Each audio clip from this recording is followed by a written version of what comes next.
Bonjour l'équipe de DK News, je me présente, je suis Dr Sek Mamadou, je suis le président de la communication,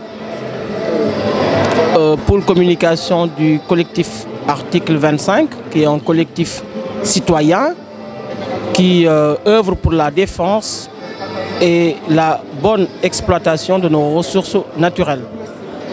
Ce 25 janvier 2020 marque un tournant historique dans l'existence de notre collectif citoyen pour la défense de nos ressources naturelles, dans la mesure où nous avons pu organiser cette journée avec le collectif panafricaniste, donc pour partager, échanger, discuter des différentes expériences dans d'autres pays d'Afrique qui ont les mêmes problématiques dans la gestion de leurs ressources naturelles.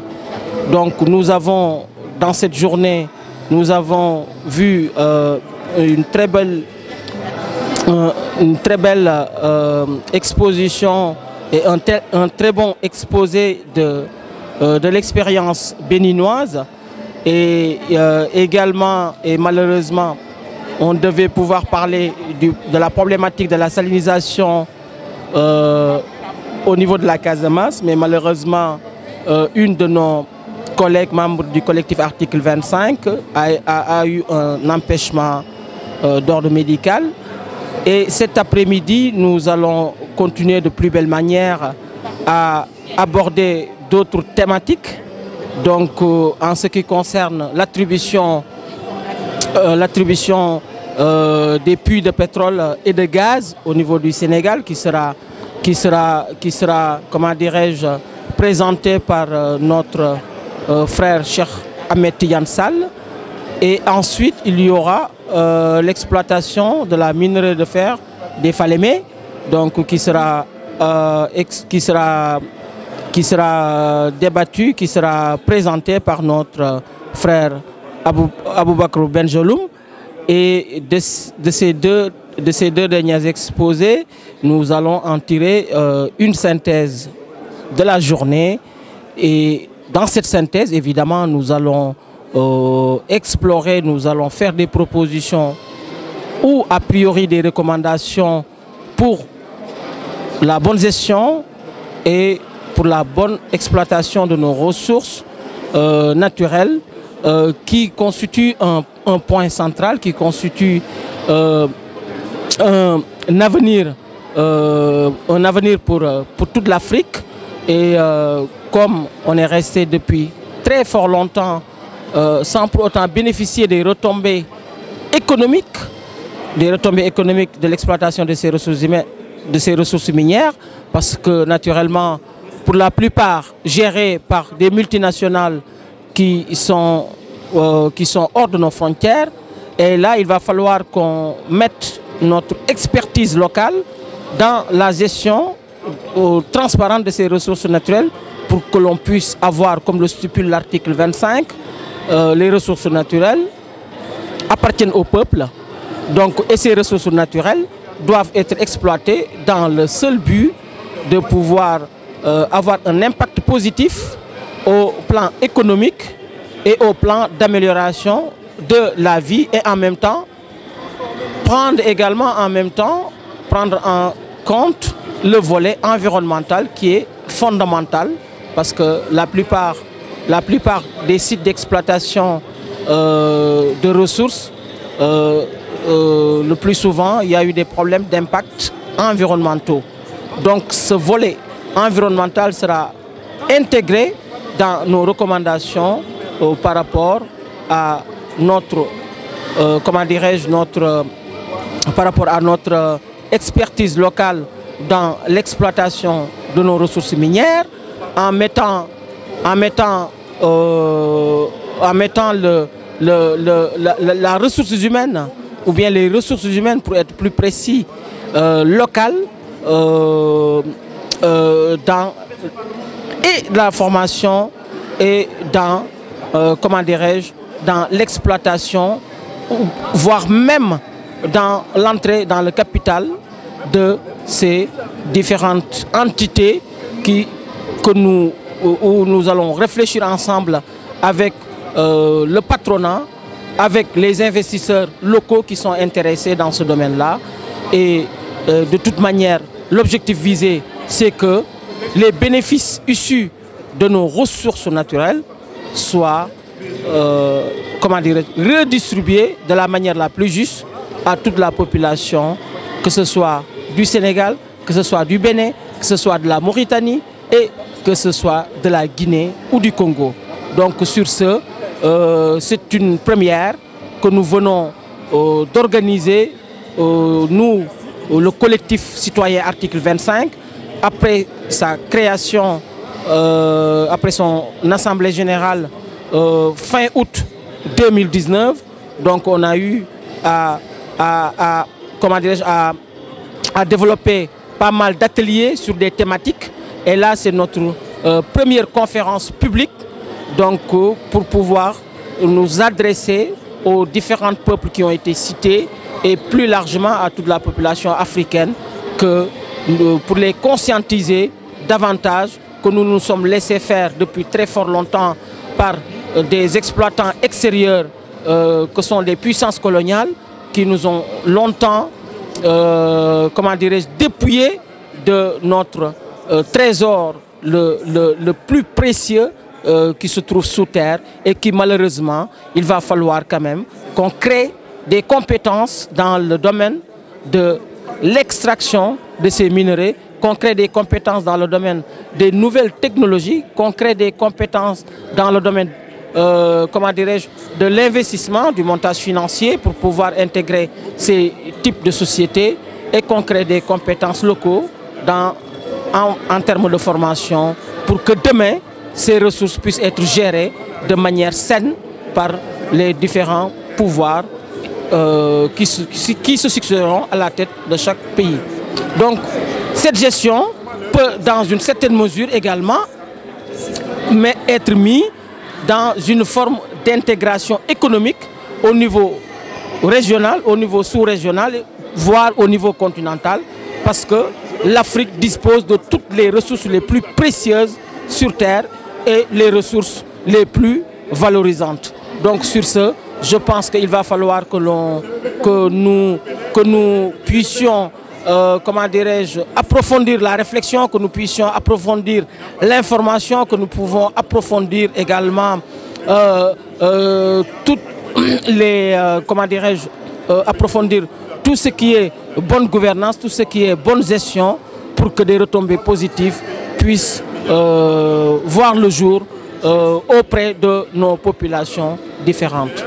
Très bien, merci beaucoup. Merci en tout cas pour cette mobilisation qui, comme vous avez dit, il y a aussi d'autres membres, d'autres Sénégalais, d'autres Africains tout à fait. Qui sont là aussi pour apporter leur expérience. Absolument.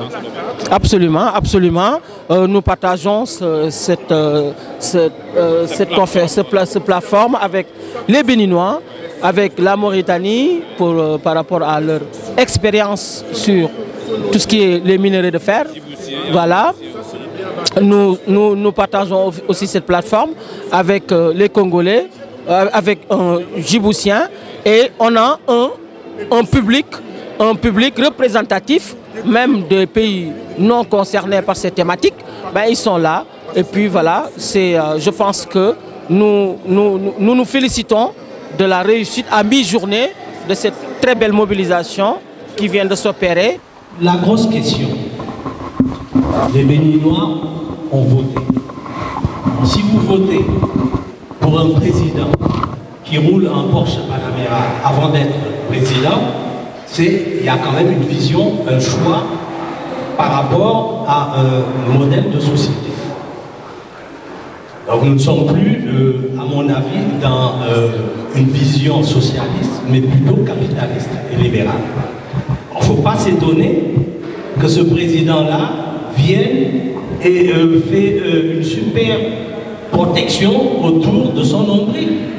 C'est un homme d'affaires qui était déjà exportateur de coton, en position de leadership, et obligatoirement le résultat par rapport au Bénin, ce sera de favoriser ce président par rapport à ses affaires. C'est un businessman, ce n'est pas un président, ce n'est pas un politicien. Je crois que dans ce cadre-là, il ne faut pas s'étonner effectivement qu'il y ait ces résultats. C'est-à-dire qu'ils ne partent pas dans le sens du peuple béninois, c'est-à-dire négocier avec le Nigeria, qui est un géant. À côté, nous avons le Bénin, qui est lilliputien, et pouvoir espérer obtenir de ce président qu'il négocie pour que les frontières-là s'ouvrent dans le cadre du bienfait et surtout du peuple béninois. Ça, il n'y a pas de miracle. Moi, je pense que la solution, elle est très claire. Si on veut parler en termes de solution, il faudrait quand même tout simplement dégommer ce président-là. Vous n'avez pas le choix. Merci. Super. Merci bien. Alors, salam alaikum Ibra, je suis très content que tu sois là. Comme d'habitude, Yang est toujours fille du Dimbali, quoi, de populariser le NUDEF. En fait, Journée Bitaille, c'est une conférence pour que nous réfléchir sur nos ressources. C'est une première. On l'a fait avec des panafricains. Ils sont dans la même logique de travailler sur nos ressources. Et on pense qu'aujourd'hui, c'est une chose très importante que de travailler sur les ressources. Parce que ressources, ça nous appartient à nous tous, quel que soit notre positionnement philosophique, idéologique, politique ou religieux. Ressources, comme moment de donc, telle journée, objectif du mot de discuter sur la question, par exemple, du Bénin, de ses rapports avec le Nigeria, les difficultés qu'il y a au niveau, par exemple, de la coopération économique entre ces deux pays. Nous avons la problématique cet après-midi du pétrole que Cheikh va nous présenter sur la gestion des différents puits au Sénégal, l'opacité qui existe dedans, parce qu'au minimum il y a de l'opacité, parce qu'il y a plein de pays de producteurs qui réclament des puits chez nous, alors que le Sénégal dit amuñu ay puits fofu. Donc Cheikh dinañu ko leeral dans l'après-midi. Il y a la problématique du pétrole et du gaz au Congo. Les amis congolais vont nous expliquer comment ils ont réussi à avoir aujourd'hui 30% de leurs ressources, alors que nous, on est toujours à 10%. Ensuite, on va aborder la problématique de nos ressources minières. La Mauritanie va nous présenter son expérience de 1962 à maintenant dans effectivement l'exploitation de leurs ressources. Et moi, je vais vous parler effectivement de pourquoi toutes nos politiques qu'on a mises en place pour exploiter sur nos ressources au niveau de la Falémé, les minerais de fer de la Falémé, ça n'a jamais réussi. Et pourtant, depuis 1935, on a découvert qu'on avait des minerais de fer au niveau de la Falémé. Et donc aujourd'hui, presque 90 ans après, on n'a toujours pas réussi à l'exploiter parce qu'on n'a toujours pas trouvé des partenaires capables de nous aider pour pouvoir travailler avec eux et exploiter nos minerais pour le bénéfice de notre peuple et de notre pays.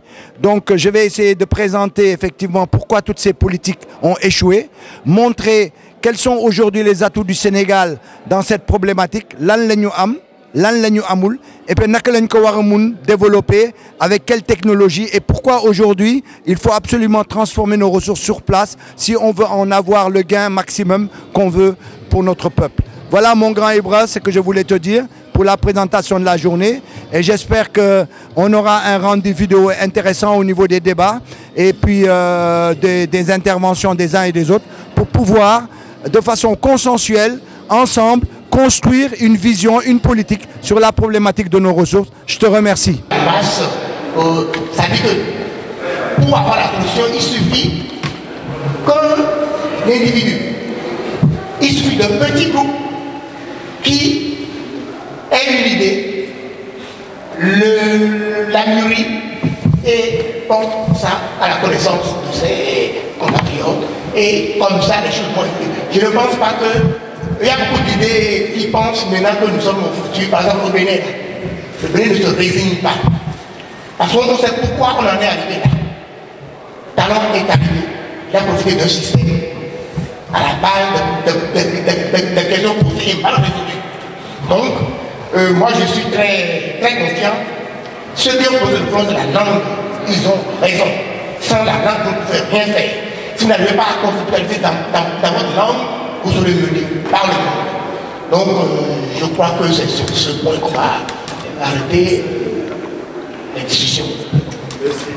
Donc, je vous demande d'applaudir encore notre cher intervenant et applaudir pour vous-même, voilà, pour ce début. Et on va pouvoir avoir des énergies pour poursuivre la suite. Je vous présente la parole. Bonjour. Bonjour, Macky Oumed Gaba, représentant de l'opposition djiboutienne, l'Alliance républicaine pour le développement. Et aussi, je suis là au titre de membre et représentant de la plateforme panafricaine sur le thème des ressources naturelles en Afrique. Les ressources naturelles en Afrique sont un thème essentiel, autant pour Djibouti que pour l'Afrique en général. Parce qu'aujourd'hui, la création industrielle a les moyens de s'organiser en Afrique très facilement, dans la mesure où nous avons des ressources naturelles à l'infini. Dans tous les pays africains, il y a des ressources naturelles qui ne demandent qu'à être exploitées en interne. Or, ce n'est pas le cas. Elles sont juste exportées en tant que matière brute, et cela est dommage. Cette conférence aujourd'hui est la bienvenue pour sensibiliser la diaspora sur cette question des matières premières et du manque à gagner qu'il y a à ne pas exploiter ces matières premières localement pour en faire des produits finis.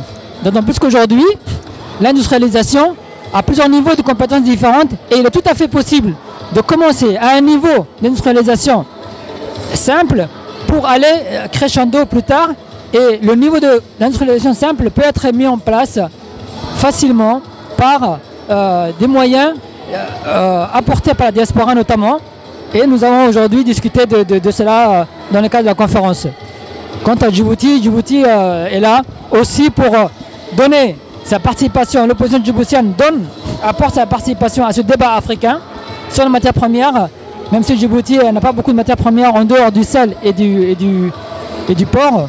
Mais Djibouti fait partie de cette communauté africaine qui regrette que la population locale ne puisse pas développer soi-même ses richesses.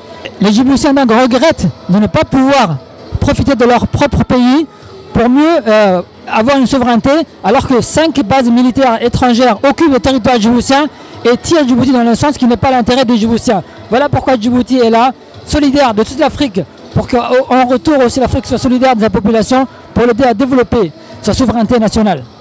Merci. Bonjour à tout le monde, bonjour à nos amis internautes qui nous suivent à travers cette journée d'échange au niveau de l'espace Arena Teddy Riner ici à Asnières-sur-Seine. Donc cette journée d'échange co-organisée par l'association Article 25 et la plateforme panafricaine, qui a pour but, comme je le disais tantôt, de faire une journée d'échange sur plusieurs thématiques, notamment sur nos ressources naturelles, le gaz, le pétrole, mais aussi les minerais de fer et les nouveaux paradigmes qu'il faut pour les pays africains pour pouvoir vraiment se sortir du goulot d'étranglement. Donc voilà, nous sommes ici, comme je le disais tantôt, à l'Arena Teddy Riner à Asnières-sur-Seine pour participer à cette journée d'échange co-organisée par la plateforme panafricaine et l'association Article 25, un collectif de citoyens sénégalais qui lutte pour la préservation des ressources naturelles.